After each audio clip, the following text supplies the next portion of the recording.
Hey everyone, these last 3 months have been very intense.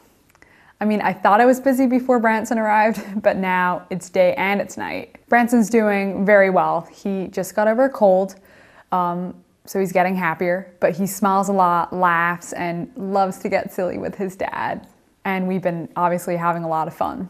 So one thing that I've encountered in the last few months is a lot of advice on caring for babies, caring for children, and sometimes it's overwhelming and sometimes I get very mad, and sometimes the advice has made me laugh, and of course in the overwhelming moments it's made me cry too.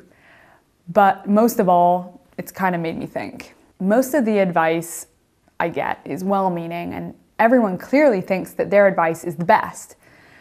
But what do you do if one piece of advice is completely opposite to what the person just told you 5 minutes before? For example, just last week, I was told by one person that it's okay to let a baby cry in his bed for a bit and then pick him up after like 5 minutes. It's good for him. The other piece of advice was, just pick him up right away so he'll feel secure. Whatever.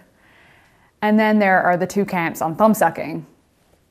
Some people say, ew, it's gross and disgusting. Well, sorry guys, I was a thumb sucker myself, so way to offend me. Just kidding.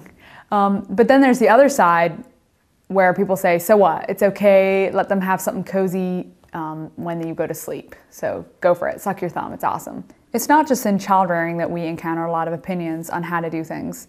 Certainly in community, because we live so close, sometimes I feel like I get a double dose of advice.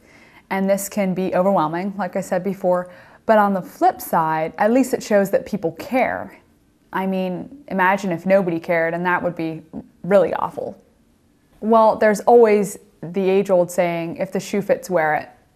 And I do try to receive the advice I get objectively.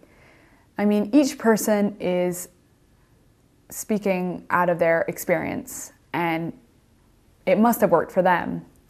And you can always find pieces of truth in what people say. So Chris and I will just have to discover what works for us in raising Branson. Punchline. Recently, I read about the life of Chris's grandmother. Her name was Eileen Robertshaw, and she passed away a few years ago. She was a very spunky lady and often got into arguments. But I found something that she said very helpful.